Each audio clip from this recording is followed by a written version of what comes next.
Hello friends, vinyl community, welcome to a brand new episode of the Vinyl Survivor. I believe we're up to episode number 91 today. Thanks for tuning in. Once again, one last programming note for next week, the week of Christmas. I'm going to be doing one beer review each day, Monday through Friday. But there will also, on Wednesday, be another Vinyl Survivor episode, episode 92, so be sure not to miss that one. On Wednesday, Christmas Eve, there's going to be a Vinyl Survivor video and a beer review video. Let's go ahead and get into this episode, episode 91. Hope everyone's doing well. Hope your holiday is going nicely, not too stressed out. So the first album I have to talk about today is a self-titled album from Genesis from 1983. This one features the song Mama on it, Home by the Sea, That's All, Illegal Alien. I'm a person who likes all forms of Genesis from the beginning all the way to the end, basically. I don't really have a favorite period. I love them all. And this is an album I already have in my collection, but this is a UK pressing of this on Charisma. Insert there, and it has the cut corners. Being a UK pressing, they always seem to cut the corners on the sleeves to make them fit better, which is always nice. And nice little insert there. It's lyrics and liner notes and photos. And even though this is on Charisma, it still had a custom label on it. So yeah, it's Genesis, self-titled, 1983. I like it. This is going in the collection. It's a UK pressing of a Genesis album, and that's always very cool to have, very neat to have. Next thing I have to talk about for today is a 12-inch single from OMD. This is 12-inch single Never Turn Away Extended. This is from 1984. And Never Turn Away is a good song. This is a nice 12-inch. It was interesting to listen to. It's not amazing. I have digitized this, but I'm probably not going to keep the vinyl just because, as I said, I don't really tend to keep 12-inch singles unless there's something I really like about them. I try not to keep them. Virgin Records, plain black label on this one, and the B-sides on this actually has two B-sides. It's Wrap Up and Waiting for the Man. So yeah, that's OMD's Never Turn Away Extended. Some just nice 80s synth pop kind of stuff. Enjoyable. I'm still sticking with not keeping 12-inch singles unless I really have a good reason to keep them. Alright, the next thing we have to talk about is an album from Joan Baez. This is from 1972, titled Come From the Shadows. This is her first album on A&M Records, right after she left Vanguard.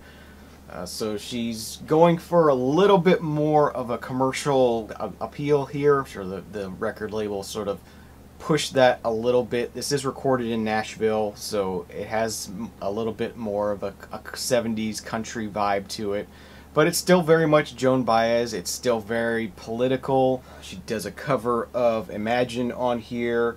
There's a song on here she wrote called To Bobby, which was a diss at Bob Dylan about how he sort of left the political folk scene and sort of went for, just sort of gave up on that whole thing of being political and protesting. And very cool song, and a really good album. I mean, just really strong material here, really good, easily accessible. It has a very sort of nice country folk vibe to it. Lyrics on the insert there. Brown, A&M Records label. So yeah, that's Joan Baez, Come From the Shadows. Really strong album, slightly political, a little bit country, a little bit folk. Beautiful album. Like this one a lot, so this one is staying in the collection as most, if not all, Joan Baez albums will, just because I love her music. Alright, next thing is an album from 1963 from the Oscar Peterson Trio Plus One, Clark Terry. Straight ahead jazz music here. Pretty good stuff. Oscar Peterson is a pianist and plays pretty traditional sounding jazz music, and this is a pretty good album.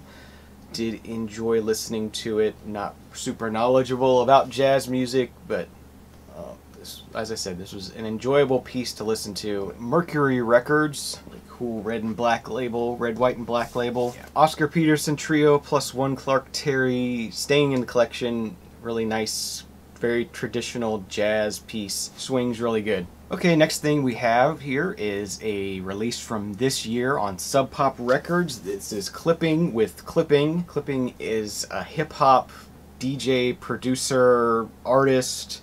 sort of person I hadn't heard before. I bought this as an impulse buy, a blind buy in the record store. I just saw the cover and thought it looked really interesting. Did a quick sample of it in the store just on my phone and thought it sounded okay. Thought I would give it a chance. The more I dove into this, the less I liked it. I'm not getting it. I'm trying to get it. I know a lot of people really love this one this year. It just seems like very shallow dance club hip hop kind of stuff to me. It doesn't really have any depth to it. There's no kind of message there. It's just booty shaking kind of music, and it just doesn't do much for me at all. Our sleeve here. I do like the cover design and the artwork on this. Yeah, I can't really recommend this. I'm gonna keep it just because, you know, I paid full price for it, and there's no sense in me getting rid of it. It's okay. I'll keep it around. Maybe I'll revisit it at some point, but I'm gonna keep it for a little while anyway. The inserts with some more artwork and liner notes. Vinyl, sort of a white vinyl. There's a little bit of a cloudiness to it, like a little bit of a gray, cloudy, marbleized finish to it. You know, it's Sub Pop. It sounds good. They do a good job pressing vinyl. So yeah, that's clipping. Not really that great in my opinion. Okay, moving on to 1978 with the second album from Godly and Cream. This is just titled L. We talked about a Godly and Cream album in the last episode and how I didn't like that one. Well, this one's different. This one is a lot more 10cc. It's a lot more witty and fun kind of songs. If you like Frank Zappa kind of stuff, then check this one out. It's a really good album.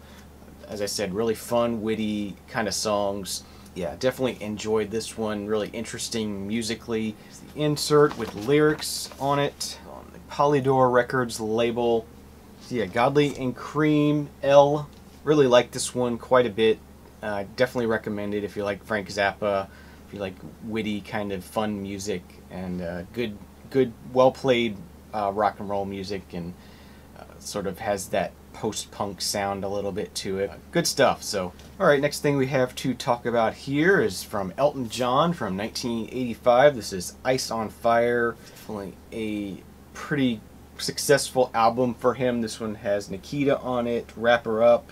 Pretty good. I really liked the opening track, This Town. It was a really good track, one I hadn't heard before. Cry to Heaven was pretty good. The whole first side is pretty strong. The second side is a little bit weaker on this one, but a good solid Elton John 80s album. Elton John's another one where I like all versions of Elton John from the beginning all the way to nowadays. Even his last album, The Diving Board, was awesome in my opinion. It was sort of a return to form for him. Definitely going to be keeping this one in the collection. This is a UK pressing here on this. Another one of these UK pressings I found. To get a lyric insert in here. Once again, we're on the Rocket Records company. So yeah, that's Elton John's Ice on Fire from 1985, a UK pressing. Going to be staying in the collection. I believe I have a US pressing of this already in the collection. Always love to add the UK pressings, especially when I pick them up at a thrift store. That's always nice. Alright, next thing was not found at a thrift store, unfortunately. Had to pay full price for this. But this is the album from 1972 from Pink Floyd, Obscured by Clouds, which is sort of music from a film score they did for a film called The Valley.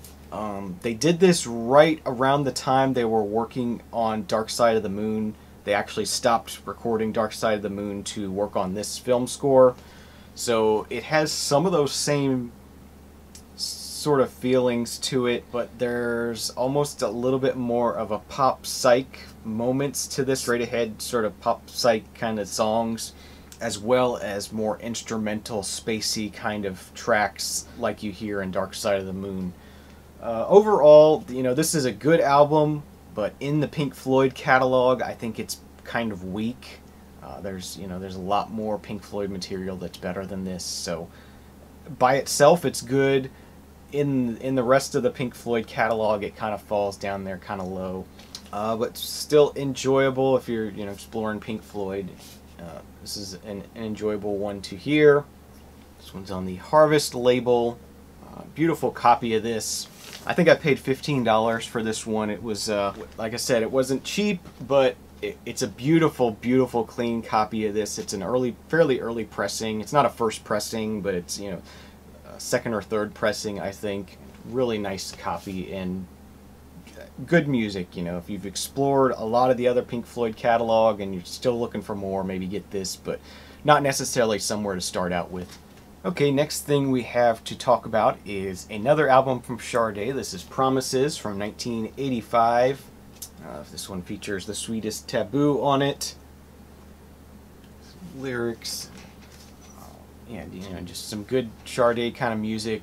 Modern 80s jazz vocal kind of music. This one as well is a UK pressing on Epic Records. So yeah, Sade's Promise from 1985. This one is staying in the collection. I enjoy Sade. Really good on a Sunday morning or a lazy day. Just to really enjoyable, cool, kind of soft, kind of enjoyable, peaceful music. So that is Sade's Promises, 1985.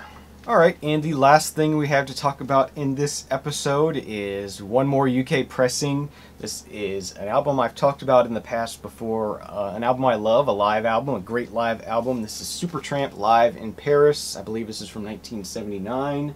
Released in 1980, but I believe the concert was in 79.